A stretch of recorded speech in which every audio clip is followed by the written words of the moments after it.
Chief Inspector, is that you? Yes. Sorry, but we haven't found anything. Have you checked the typewriter? And the packaging, the letter, and the ribbon reel. We've only found prints left by Cust and his landlady. Well, never mind, I shall make do. So, are you still going to hold your meeting? Of course, Chief Inspector. I can hear my guest coming up the stairs. Why have you brought us here, Mr. Poirot? Since Cust's arrest, I thought it was all done and dusted. Miss Gray formally identified him, as well as Miss Barnard. Yes, and the stockings he sold are of the same brand as the ones found at my aunt's. This is all true. However, a case is not closed if some questions remain open. And one question is, why did the murderer send me his letters? Why did he challenge me, Hercule Poirot? Perhaps he wanted to play with you, to taunt you. Xenophobia? Maybe he didn't like you because you're foreign. I may be wrong, but maybe by provoking you he was looking for glory? All these theories should be studied. Let us now try and get our brains.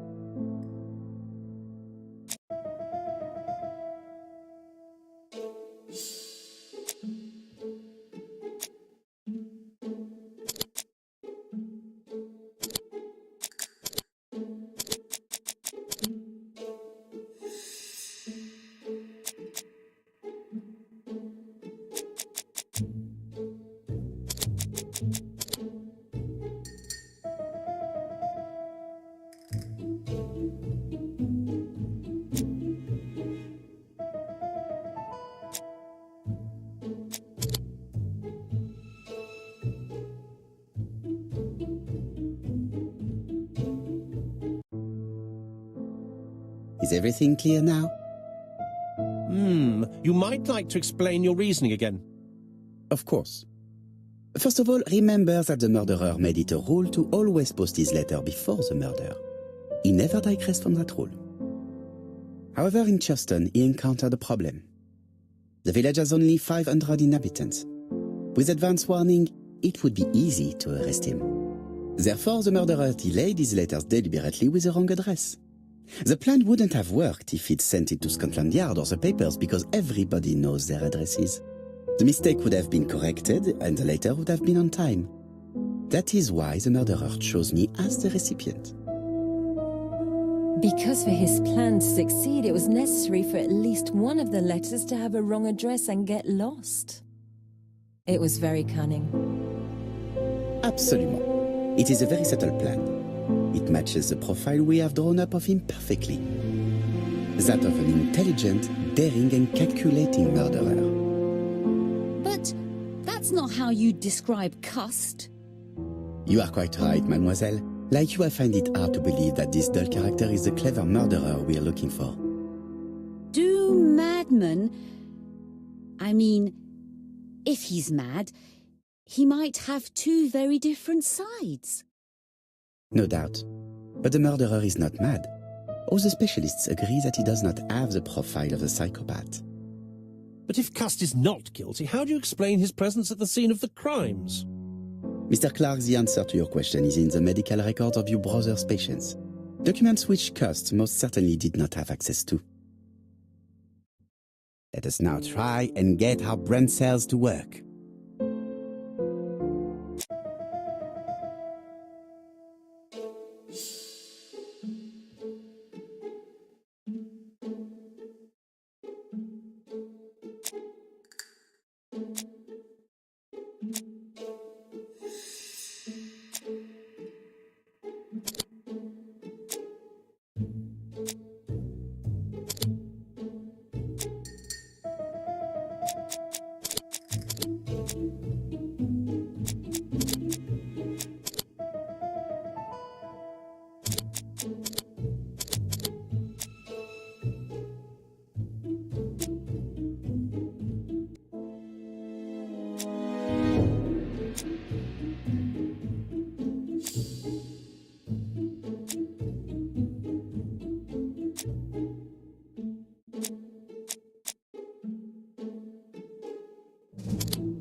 Dr. Clark's patients' records provided a very useful list of potential victims, sorted by alphabetical order. The killer definitely used it, explaining the fact that all the victims were former patients of the doctor. It is this fact that clears Cust once and for all, because he never had access to these records. So how did he happen to be at the scene of the crimes?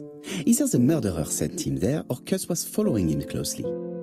Cust's highly suggestible nature leads us to the second hypothesis. The murderer was manipulating him. He systematically sent Cust to the towns where he was going to strike, so that the suspicion would land on the poor man's shoulder. That's evil. What sort of killer could have such a plan? And what would he gain from 3 completely different murders? Indeed, it seems unlikely that the same murderer committed all the crimes. What should we take from that?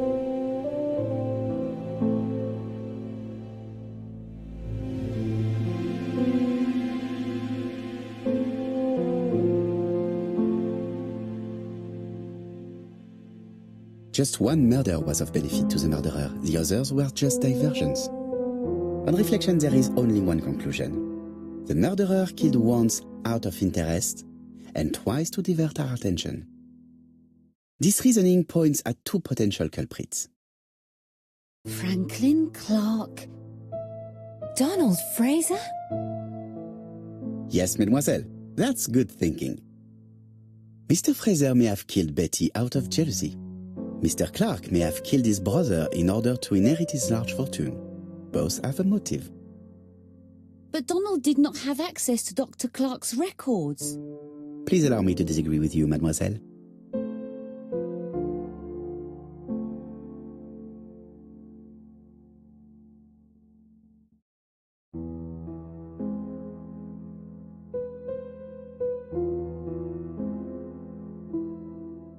He works for Court and Brunskill, one of whose clients was Sir Carmichael. It doesn't prove that I went to Comeside. You could have done it, and you may have used the opportunity to take a look at Sir Carmichael's records. You think I'm guilty? You or Mr. Franklin Clark? That's ridiculous. Both of you have a motive. The question is, which of you has the profile that most resembles the murderer? Let us now try and get our brain cells to work.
Ladies and gentlemen, Donald may share many character traits with the murderer, but he does not have his cold indifference. He has a temper. It is hard to imagine him planning anything. Also, jealousy is his motive, and crimes of passion are rarely planned. Right, I suppose it's my turn to be subjected to the same scrutiny. Absolument, Mr. Clark. Let us now try and get our brain cells to work.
As you have all seen, there is a disturbing similarity between Mr. Clark's profile and that of the killer. In actual fact, it is exactly the same. Mr. Poirot, your psychological studies are interesting, but your conclusions do not add up. Why would I have wished my brother's death? The inheritance is lawfully mine. I just have to wait. No, you had to act quickly.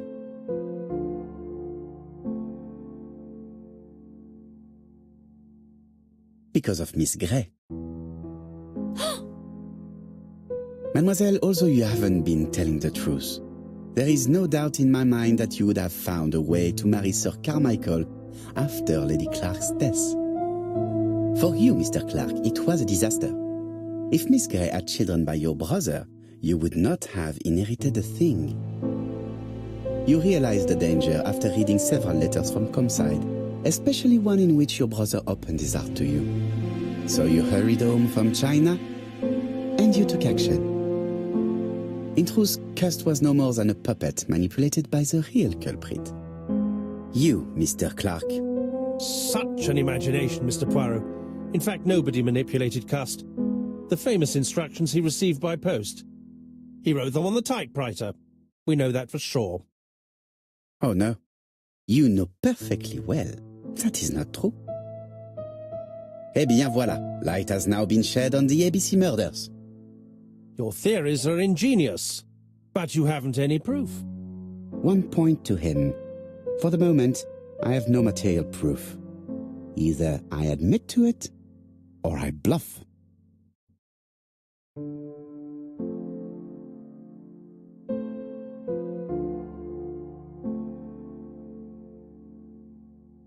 One thing proves it. A carton of placed cigarettes you stole from Mrs. Asher and found at your home.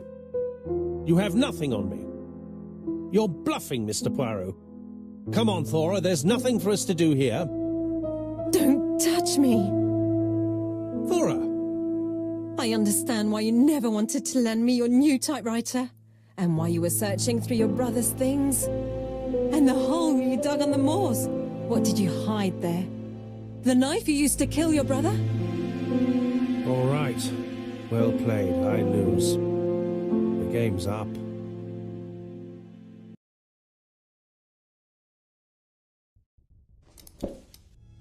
Don't come near me!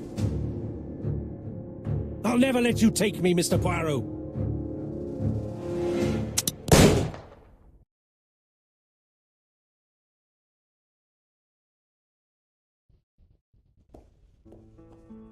Took the law into his own hands. He had no right. He should have paid for his crimes. I should have expected what he did. Come on, Poirot. Everybody makes mistakes. Exactly. Hastings, if one day I sound pretentious, please whisper these 3 letters in my ear. ABC. They shall remind me that we all have our limits, even me.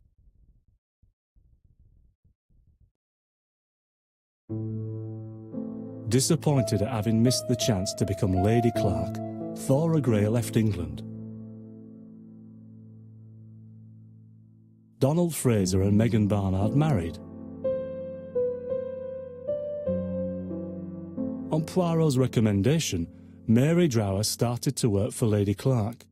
The elderly lady's condition suddenly took a turn for the better. And a few months later, to Dr. Logan's great surprise, she was back on her feet again. According to this eminent physician, it appears to be an extremely rare case of spontaneous remission. Lady Clark has enjoyed very good health ever since.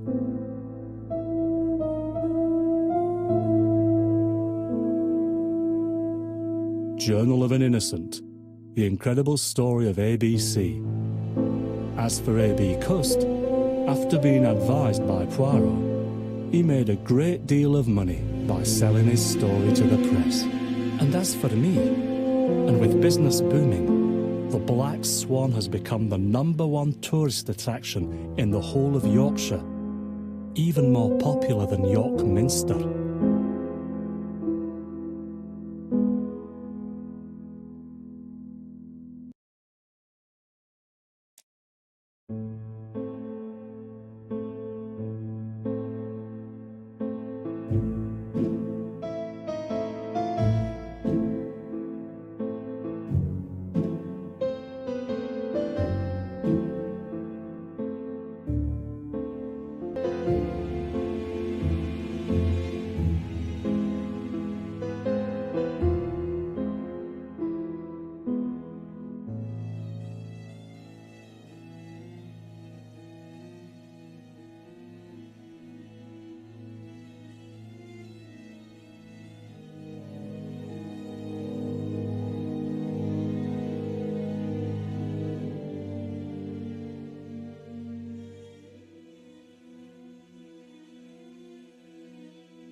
Some post for you, Poirot. Mr. Hercule Poirot, you fancy yourself, don't you, at solving mysteries that are too difficult for our poor thick-head British police. Let us see, Mr. Clever Poirot, just how clever you can be. Perhaps you'll find this nut too hard to crack. Look out for handover on the 21st of the month. Yours extra, A.B.C. Oh, it's some sort of joke. Maybe, but please remind me to inform Chief Inspector Japp.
It's here, Poirot. The murder took place in this street.